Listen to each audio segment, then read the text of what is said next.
morning to you, good afternoon to you, good evening, depending on where you are watching us from. This is the Confab on STM Radio Vision. Stay with us, join the conversation as we'll discuss so many stories here facing us this morning in Nigeria.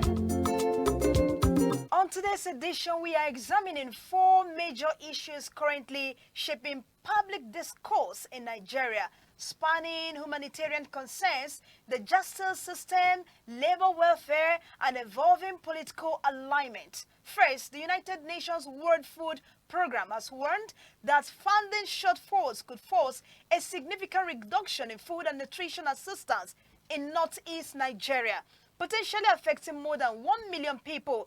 The agency says the situation comes amid renewed violence and rising food insecurity across the region. We will also look at the Supreme Court's decision to bring an end the long-running case relating to the murder of Alhaja Kudirat Abiola. The court dismissed efforts to revive the prosecution of Major Hamza Al-Mustafa, citing the failure of Lagos State to pursue its appeal for several years. Now, in the area of labor and social persecution, the Nigerian Labour Congress has raised concerns over the implementation of the Employees Compensation Act 15 years after it became law. According to the NLC, many workers who suffer workplace injuries or occupational illnesses are still unable to access timely compensation and support. Finally, we turn to development within the opposition political space. Former presidential advisor Hakeem Baba Ahmed has offered an assessment of Peter Obi's prospects within a convention-based primary of the African Democratic Congress, highlighting the dynamics between, popularity, experience, and party structure. These are the issues before us this morning on the Confab. Our focus is on analysis, on context and implications as we engage our analysts for a deeper understanding of the facts and the argument around them. This morning on the Confab, I have two analysts with me. I have the person of Barrister Olubenga Hansen Olubenga. Good morning, Barrister. Good morning, Barrister. Hello, Barrister, are you there? All right, I think this is related to network issues. We still call him back. Yes, Barrister Hansen Olubenga will be joining us via phone call. Also, I have with me the person of Ohunayo, Ajiboye. Yes, thank you very much, Chidima. I'm glad to be here this morning. Okay, so together with Barrister Hansen, they will be dissecting the stories with us this morning on the Confab.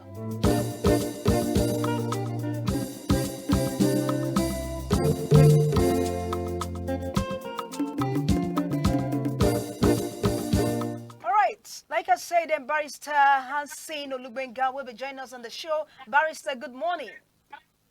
Good morning. Glad to be here. Thanks for having me. All right, welcome to the show this morning. All right, like I said, we have four stories facing us this morning. The first one is about food aid cuts. Food aid cut puts 1 million at risk in northeast Nigeria, and this is coming from WFP. They said no fewer than 1 million people in northeast Nigeria could lose emergency food and nutrition assistance unless funding is secured within weeks. According to a press release on the World Food Program's website on Thursday, Nigeria is facing one of the worst hunger crises in recent times. Now, WFP is the world's largest humanitarian organization, saving lives in emergencies and using food assistance to build pathways to peace, stability, and prosperity for people recovering from conflict, disasters, and the impact of climate change. Now, coming to you, Barrister, what do you have to say about this? What's your thoughts on this? My thought on this is that the whole idea of relying on aids for food support for people has never been sustainable. The thing is, once it is caught, you are at the mercy of whoever is providing it, which is why government has to know that they are not supposed to abdicate the role of providing jobs, making the economy work, even for people that have been displaced by war, having a program for them, having a system for them. They can't abdicate it to aid providers, and this is what happens when the government abdicates its duties to its people. The thing is that the government is primarily responsible for the welfare of its people. If people have been displaced by violence and we are facing a hunger crisis in certain parts of Nigeria, it is primarily our government's responsibility, so that even when somebody calls food aid, it should not be something that we should be wringing our hands over.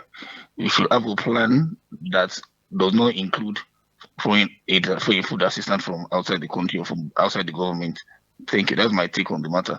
Okay, before I come to you again, I would like to, throw another question with respect to that. Okay, now coming to you, Ajiboye, what's your thoughts on this? I would agree with the barrister in this situation because it's a big slap on our face that, in a country as wealthy and resourceful as Nigeria, we are sourcing out food aid for internally displaced people to foreigners.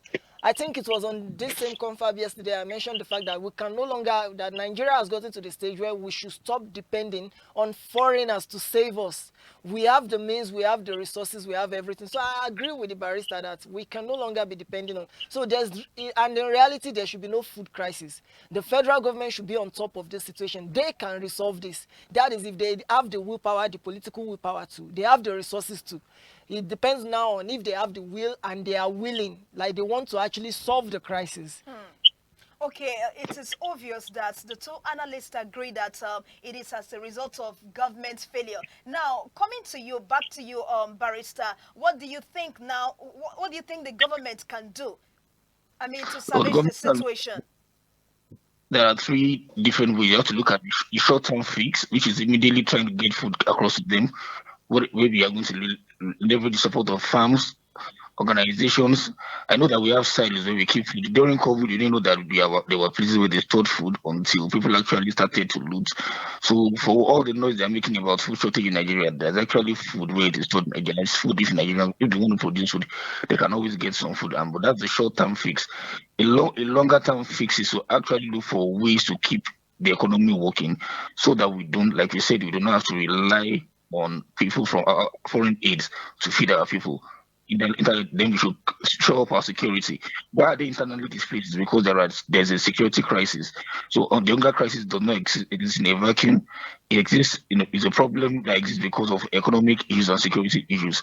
So the long-term fix is to address our economic and security issues, so that the country can thrive. That we will not have IDPs, let alone having need for people to give them food. But the short-term fix is to get whatever our food reserves are, and we do have in Nigeria. It's just that we are not being sincere. It was during COVID that we realized that even in Elisha where we are, there are places where it's at least basic necessity. In other parts of the country, we saw that they loot in stuff like that.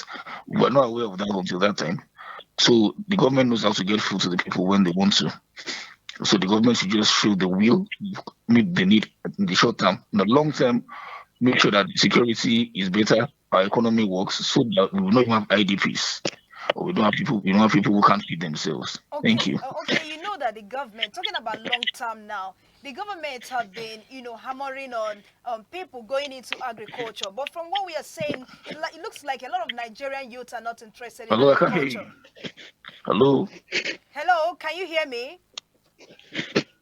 Hello, Hello. can you hear me now? Can you hear me? Okay, looks like we lost that call. When we get back to Barrister Olubenga. All right, viewers at home, please join the conversation. Don't forget to give us a like and comment in the comment section. You can also share it. Now, coming to you, Ajiboye. You know, we've been talking about long-term, how do they put it, plans, yes, to forestall the situation or to prevent such from happening. And the government have been, clamoring on calling on the citizens, the masses, Nigerians, to go into agriculture in order to salvage the situation. And aside from that, also to go into diversification instead of too much dependence on petroleum. Yes, so what do you have to say about this? Well, with regards to agriculture, it's not that Nigerian youths are not going into agriculture. We have those that are interested in it, going into it. I believe that what the problem seems to be is the people who have the interest do not have the resources, and they are not being given the opportunities, because everything in Nigeria now is all about lobbying. It's all about who you know, not what you know, not what you're interested in. It's all about who you know. But there are very few who are actually interested in solving the food problem. And it's not even the food problem. The north is a great land, like, like the one of the politicians that I have a little bit of bias towards, Peter Obi used to say. He said the north is a great basin of treasure on its own when it comes to agriculture. Look at the north. The land mass is not being used properly yet. But unfortunately, this land mass has now become territory to bandits and terrorists and insurgents, making it hard for people who are actually interested in agriculture to, take the foray there, to take control and try to establish something. Because you want to establish a farm, you have to go in the forest. You try to get into the forest, you fall into the hands of kidnappers or whatever. So it all boils down to what the barrister said at the beginning, that the government needs to solve insecurity first. Now let's make the economy vibrant. When that is done, then the government needs to set up, this time, better systems to help upcoming farmers who want to, and not subsistence farmer. We're not talking about small scale, we are talking about large scale industrial farming, farming for production, farming for exports, that will bring in much needed foreign dividends into the economy of the country, meaning that you invest in the economy and the economy is paying you back. That's how it is. Okay. Until the government does all this, it's still going to be the same story. Nobody is interested in agriculture. Now, let's talk about interest. You said something. Those who have the resources doesn't have interest, while those who has interest does not have the resources. How do you balance the equation so that those who has the resources will develop interest in agriculture? Well, for one, I will commend the government for one thing they are doing. They are setting up different initiatives now, for agricultural enthusiasts, where they can get access to funding. The only problem is that the process is still not yet good enough, as it still boils down to who you know. Okay. And in that kind of situation, where you have a situation where it boils down to just who you know or what can you offer back, we need to deal with the systemic corruption first of all, before we start talking about this. The initiatives are good, but there's a battle, which is systemic corruption. That battle has to be won before we talk about the initiatives. All right, viewers at home, make sure you join the conversation. Don't forget to leave a comment for us in the comment section. All right, when we just wrap it up on that very story, we have more stories here. The second one says, Supreme Court closes Kudirat Abiola's murder case, frees Al-Mustafa. I would really like Honorable Barrister Hansen to throw more light to this, because a lot of Nigerians are beginning to ask questions like why? Why was this case closed? And barrister, being a barrister, it's your field. I would like you to, throw more answers today, so that people who are already baffled by the situation will be able to understand what the situation is like. The Supreme Court on Thursday finally brought to an end the long-running murder case of Alhaja Kudirat Abiola, dismissing the attempt by the Lagos State government to revive the prosecution of Major Hamza Al-Mustafa. In a unanimous decision, a 5-man panel of the Apex Court held that Lagos State abandoned its appeal against Al-Mustafa's acquittal by failing to take any legal steps for 9 good years. For 9 solid good years. Now, Al-Mustafa, a former chief security officer to late military ruler General Sani Abacha, have been standing trial for the murder of Kudirat, wife of the acclaimed winner of the June 12, 1993 presidential election, the late chief MKO Abiola. Now, over to you, Barrister. What do you have to say about this? It's a very, very simple procedural matter. I know that it's a matter that Nigerians are very emotional about, but the law has to take its course. And the thing about the law, whether it is the High Court or the Supreme Court or the Court of Appeal, is that the court is not a Father Christmas. The court only deals with what is before it. Now, in this case, it's the Lagos State government that tried to reopen this matter. And even though they filed for it, they abandoned it for 9 years. The Supreme Court cannot do anything about it if you put a case before it and you fail to prosecute it for 9 years. The fact that they even took 9 years for them to strike it out shows that they exercise more patience than familiar when it comes to Supreme Court. They are not that patient with people that are not willing to prosecute their case. So after the case has been there for 9 years, just like they said, it's inexcusable. They don't have any other choice than to strike it and dismiss it because it's been 9 years. So you can't blame Supreme Court for that. The people that brought the appeal before them did not prosecute it. So it's not on the courts. It So, is the inadvertence of the people who wanted to prosecute the case and failed to do so. so you're blaming the Lagos State government. Yes, if you put something before the Supreme Court, the court is not just going to dash you a judgment if you don't push it, if you don't try to move your motions, you don't try to argue your case. The Supreme Court is not a dumping ground. And to think that they have done it for 9 years, 9 years, that's a long time. Okay, but with respect to that, what does the Constitution say about it? It's very clear the Constitution gives courts jurisdiction on different matters. But this is not even the Constitution that guides this. These are the rules of civil procedure that guides this kind of thing. When you put some processes before a court, when you put the forms you file a court process, when you put it before the court, there are things that is expected for the person from the applicant in Supreme Court. Usually the appellant, the person making an appeal is called the appellant. So you are supposed to take the initiative. The Supreme Court is like a referee. It's like in a football game, the referee will not play the ball for you. It's for them to decide. So if you put something before the Supreme Court for 9 years and you fail to push it, you can't blame the court. Okay, was it just that it was 9 years was too much, or the attitude that was followed? It was before them for 9 years and they didn't prosecute. They didn't do what they should have done to get the Supreme Court to even listen. So they didn't even get to argue the appeal because it has been there for 9 years without any action. And the Supreme Court has to clear its dockets. They have to deal with other cases too. Okay, thank you so I much. hope that is clear. All right, thank you so much, Barrister. Now, what do you have to say, Ohunayo, Ajiboye? I believe that the barrister has said it all. I mean, he's a legal practitioner and he knows better when it comes to legal procedures and this kind of situation. What I will say is that he is right because you don't take a case to the Supreme Court, to any court, and not follow up. You know, there's the fact that there's been no follow-up. Literally, the case was just abandoned. For 9 years, it has been abandoned. So no one should put the blame on the... Now, sentimentally, emotionally, you look at it, you say, oh, no, it should not be. This kind of case should be tried. But what the law says and what the procedure says. And you know, I said something about the rule of law, that when it comes to law in Nigeria, we don't really have respect for the law, but the truth is that we should follow the law, even when it is inconvenient. So yes, the barrister is right. I totally agree with the barrister. Okay, Barrister, sorry, there's something bothering a lot of people. What could have been the reason, I mean, for Lagos State government to, you know, abandon the case for that long? Do you think there could be any reason, maybe political, economical, you know, that could have, you know, sorry. It will be extremely dangerous for me to speculate on why I did not have. Because I don't work for the Lagos government. You understand what I don't know what happens with their lawyers. I don't know what happened, but it is clear that they did not even file a notice of appeal. What could have informed their decision or attitude? You understand?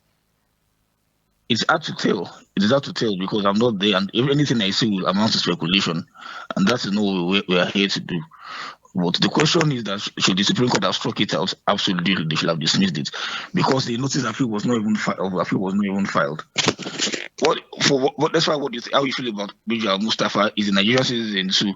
You can't have a case hanging over somebody's head for 30 years now since Mrs. Alhaja Abiola was unfortunately assassinated. It would have been very good for Nigerians to have seen the end of the case and to have found the real perpetrators. But to have 30 years hanging on somebody's head without giving him a trial, you just file a notice of appeal on somebody's head. His lawyer keeps going to court for 10 years. He doesn't know whether he's guilty or innocent. He didn't even get to defend himself. It's about time they struck it out for real, in reality. That's the truth. Okay, one more question before we wrap it up there. Is there a possibility of another person, another group, organization, or states reopening the case? That's a very highly unlikely. I don't even think it's possible because the Supreme Court is the final tribunal. If you are going to bring it, it has to be through on another ground. It has to be. I don't see it happening. I don't see it happening. Whoa. I don't see it happening. What about you? Do you agree with Timo Ohunayo? Yes. Though we can never say never, but like you said, even if another group, let's say activist or anything, is going to take up the case, it's not going to be on the same basis as the former accusation, that has been struck out. It will have to be fresh allegations, fresh accusations. That will be a whole new batch of investigations. It's a whole new process entirely on its own. I think that's the only way in which, if anybody wants to seek justice, that's the only way they can go to seek justice, and that is not guaranteed. It's not guaranteed that they will get justice at the end. All right, thank you so much. We move to the very third story here. Injured workers suffer despite compensation law. Injured workers suffer despite compensation law. And this is coming from NLC, Nigerian Labour Congress. The Nigerian Labour Congress, NLC, has lamented that thousands of Nigerian workers who suffer injuries, disabilities, occupational diseases are still denied timely support and compensation despite the existence of the Employees Compensation Act. Barrister, can you hear us? Hello? Yeah, loud and clear. I can. Okay. Now, I can hear you loud and okay. Yeah. This position was articulated by National Treasurer of the NLC, Aliyu Haruna, during a presentation at the NSITF NECA Safe Workplace Intervention Project, SWIP, Interactive Enlightenment Forum on Awards ceremony held in Ikeja, Lagos State. Okay, now I want to start with Ohunayo Ajiboye. All right. What's your take on this? The truth is, the laughter that I gave is not a laughter because it is funny, but more of a laughter is a sound of frustration from me.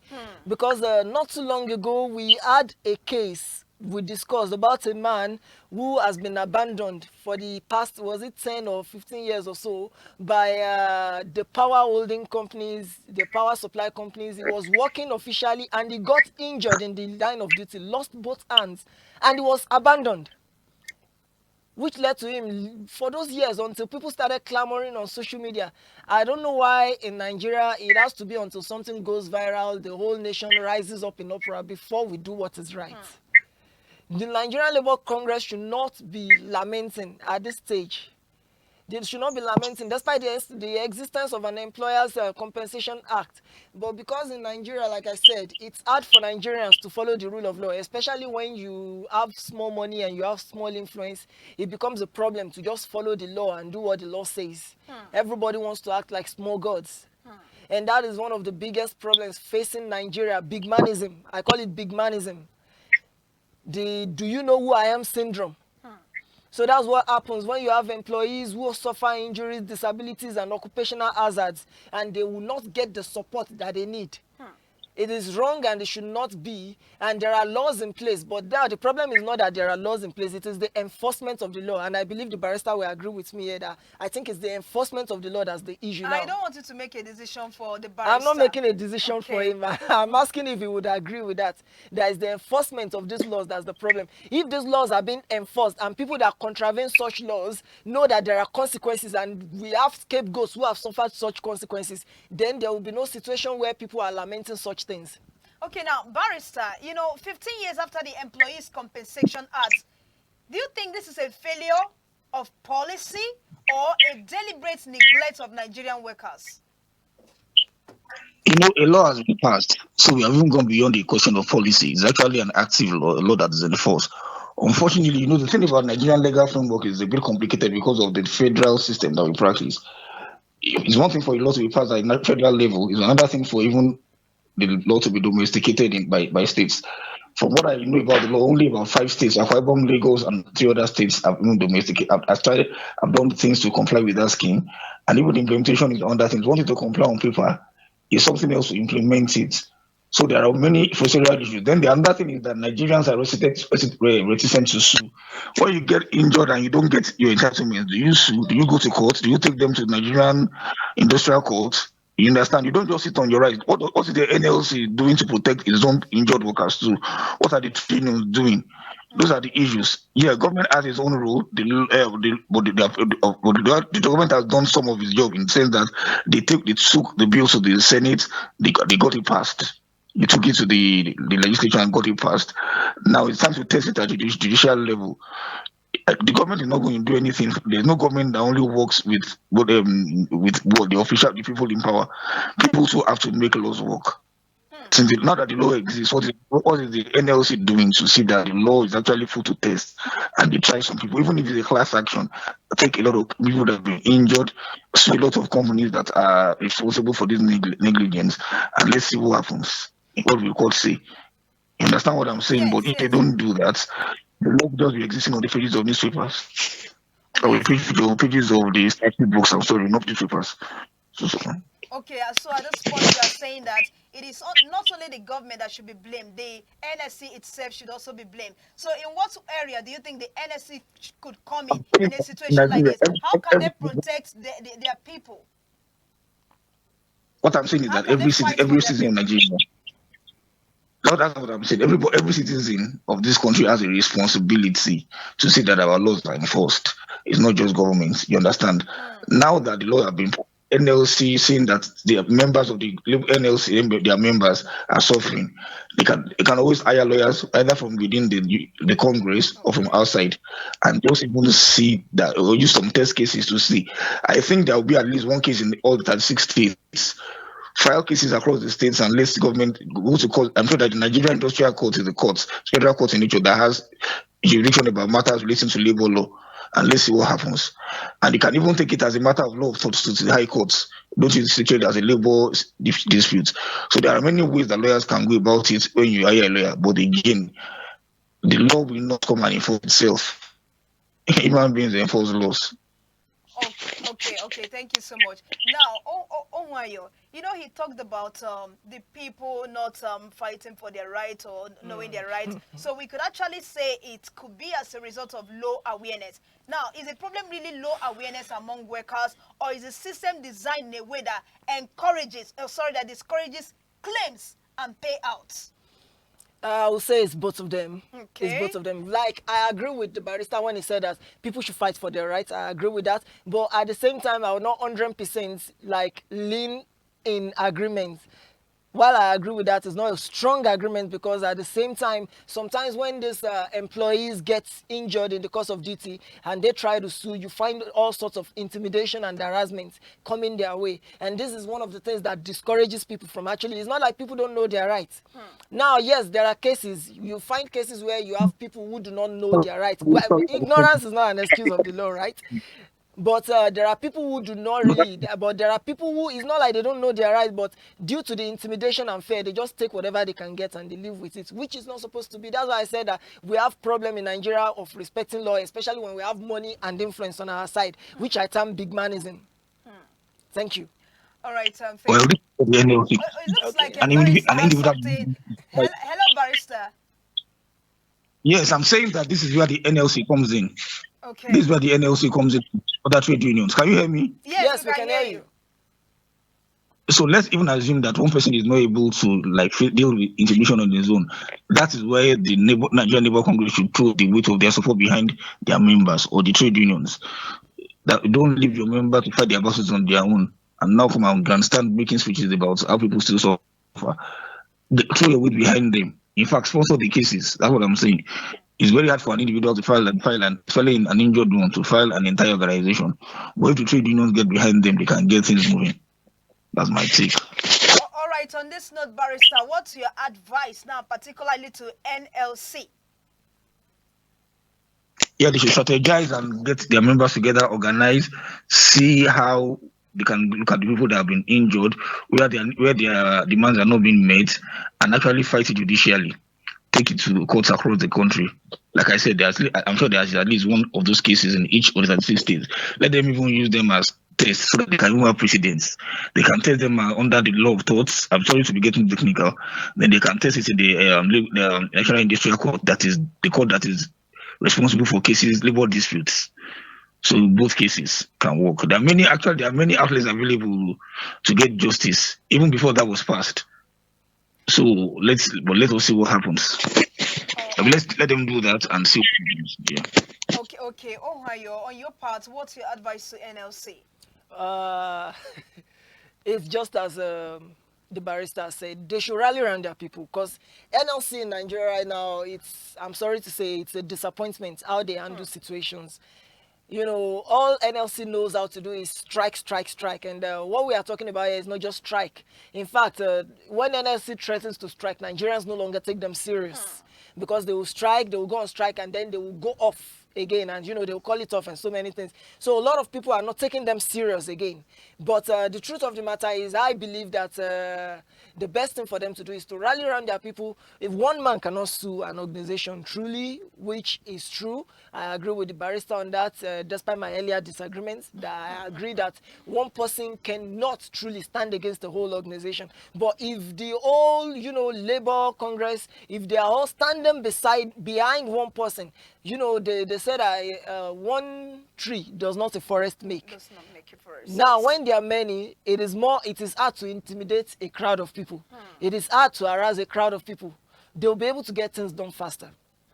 All right, thank you so much, viewers at home. I believe you're enjoying the conversation so far. Do well to like, comment, and share. Now we move over to the very last headline here that says ADC convention. What Peter Obi needs to do. And this is coming from Baba Ahmed, former presidential advisor Hakim Baba Ahmed, has said Labour Party's 2023 presidential candidate Peter Obi needs to adjust his political approach if he hopes to emerge as the presidential candidate in the coalition-backed primary of the African Democratic Congress. Do you agree with him, Barrister?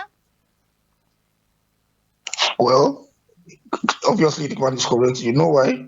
The last We effort don't did know not why. get him in. The last effort did not get him into office. So whatever he did in 2023 clearly did not work. So he has to change it. Any strategy that doesn't work in 2023 is not going to work in 2027. So definitely has to adjust his strategy. How he does that is another question entirely. But I believe that in the last election it was Tinubu first, Atiku second, and Obi third. He was able to spring some surprises given the limited apparatus of the Labour Party because they won in Lagos and they won in Abuja and they sprung some surprises. But they need to go beyond social elites and go to the grassroots and find people get their support from everywhere. And they have to play the numbers game that the president was able to master, understanding that states like Rivers are likely to get you the votes when you do the calculation together. You don't just get pockets of votes across it and you come second everywhere and expect to win. So that advice is very sound, politically sound.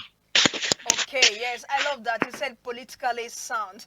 Okay, now, Ohunayo, what's your take on that? You've got me between the rock and the hard place because, you know, I am biased towards Peter Obi, but I am being objective now and saying that the barrister is actually right. The approach needs to change. What Peter Obi did the last presidential election, it has never been done before. He actually changed the game, but he has to up the game this time because one thing about politics is think of it as playing chess.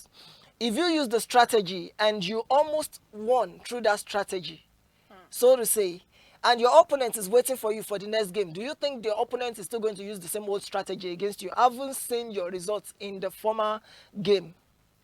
It's the same thing.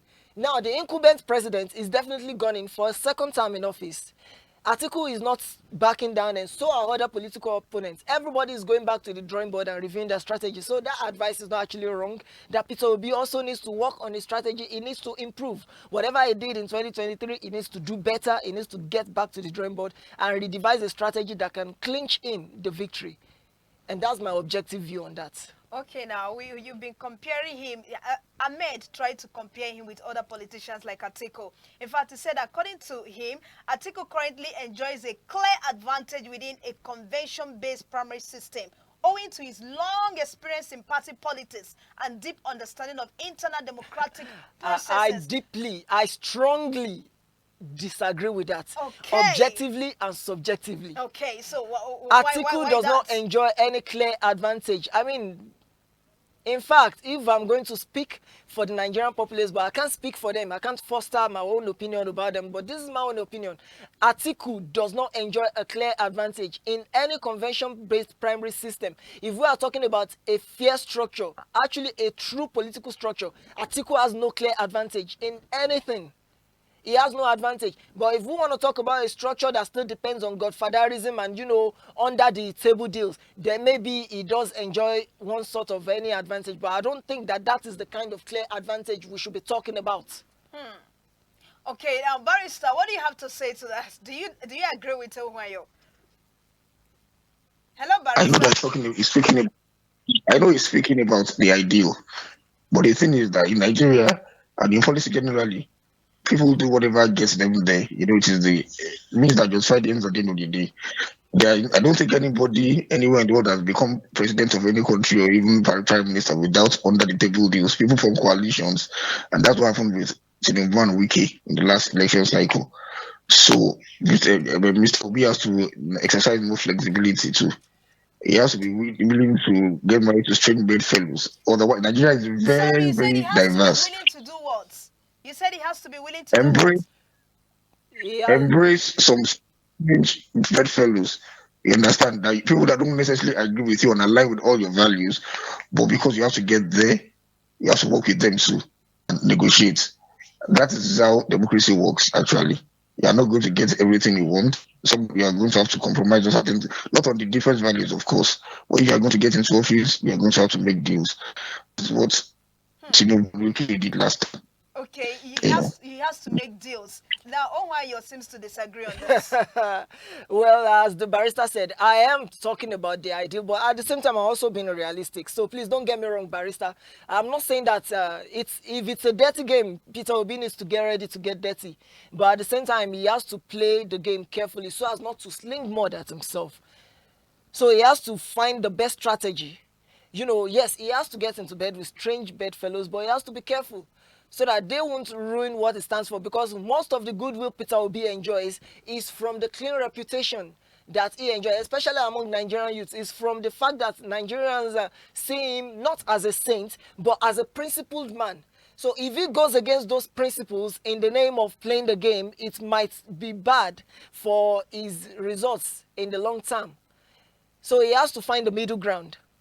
It's not that he's not going to compromise some things. It's not that he's not going to make deals, but he has to find the middle ground. But what I'm talking about is the statement that Atiku has a clear advantage. That's what I'm talking about. That in my opinion, Atiku has no clear advantage anymore. Even the people he is in a coalition with no longer want him there because they've seen that Atiku does not actually have the draw that they need. But Peter Obi has this draw. He has that vibrancy. And that's what we're talking about here. Thank you. Okay, now looks like there's a lot of tension here. There's no tension. Don't put a tension. No, no, no, no. Chidima, you don't need to put Okay, tension. There's no barrister. tension. Now, from your view of Nigerian political system, do you really think it all depends on experience, or on how will I put it, political structure or strategy? Hello, barrister. it's all about strategy. It's primarily about strategy. It's Okay. primarily about strategy. The thing about it is that the only advantage experience gives you is the ability to strategize. You know what works and what doesn't work. So that's what you learn from experience. And let's not make you look like Peter B is not experienced. He was governor of Anambra State. He has been doing this, participating in these elections for a while too. So it's not like he doesn't have experience. But elections, the truth about elections, they are not even determined by the values of the candidates, more as much as how sound their strategy is. That's what works. If Tinubu was able to strategize when he went to the north, he appealed to them, choosing a Muslim northerner. Even though Christians were making a lot of noise about it down here, you understand? Then he went to the south and went straight to one of the strong man in PDP that was disgruntled. That was Wiki. Wiki wanted to get the vice presidential slot from Atiku, but when Atiku was not going to pick him, and they saw that Obi had left the APC, they made a deal over River State and we came to River State to him. That is the expediency of politics. And in exchange, is now the minister of FCT. That's the expediency of politics. Oh, okay, That's now, what I'm talking about. what do you think is Obi's biggest problem, or I don't know whether you got me. His biggest challenge at the moment, politically, yes. What do you think is his biggest challenge or problem at the moment? Well, the number one, he has a very, very formidable incumbent president to go against. That's Tinubu. That is He's not true. going to let go of power. That is He true. has a strategic, and so yeah, Tinubu is likely to consolidate, and he's already consolidating power. You can also see that the opposition is extremely weak. The ADC is not as strong. For instance, he went on the Federal Labour Party in 2023. That party is fragmented. All the opposition parties are fragmented. APC appears to be the strongest, even stronger than it was 2 years ago or 3 years ago. So those are the or 4 years. I don't know. Was it 3 years ago we had the last election? This 2026 now. So the math is missing in my brain because we're in Yeah, January.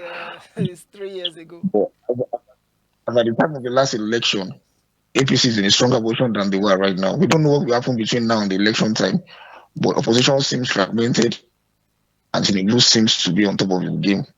And so Okay. that's the biggest challenge. All right. That's his biggest challenge coming from you right now. Oh, what about you, Ohunayo?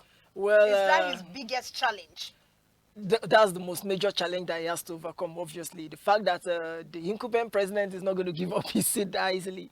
The man is gunning. In fact, from the moment the man came in, all his plans, Nigerians could see that everything the current government was doing was to get in second term. In fact, a lot of people criticize the government for that. That it's like everything is just all about securing 2027. You don't even care about the citizens that you came in to rule and stuff like that. So the biggest challenge, as the barrister said, is the incumbent president. Now the next challenge now is getting people to, to buy. The youths are already behind him, but now, while the youths are a formidable movement on their own, he's not going to win by just the goodwill of the youths alone. He needs the old too. The youth represent the new. We want new game. We want a new way of doing things politically. And the youth represent that. We represent the new Nigeria that we envision. But for Peter Obi, he doesn't just need to bring the new, he needs to bring in the old. So the second biggest challenge he's going to have is marrying both together, the new and the old. That is the young and the old. The youth are solidly behind him. Some of the old politicians and players in politics are behind him, but not all. He needs a strategy on how to get everyone on board, especially Atiku. They are now in the same party, the same coalition party. How is going to convince Atiku to play the role of an elder statesman and not be an hindrance to him?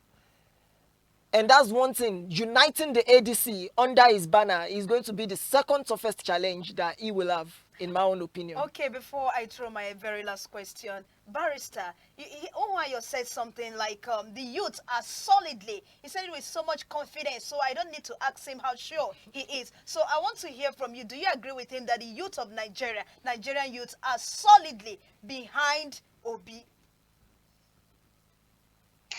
Well, if we are going by the numbers, 2023, he has the support of the youth. I don't know if he still has them the same way he had them back then. So at least I think of all the candidates now, is the most popular among the youth.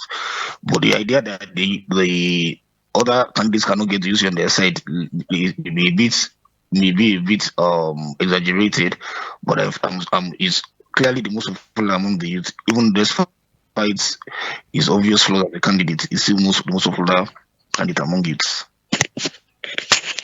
All right, this is where we're wrapping up the show. But before we wrap it up finally, I want you to just give your parting advice to Peter Obi, yes, to the Nigerian government as a whole. I mean, Barrister.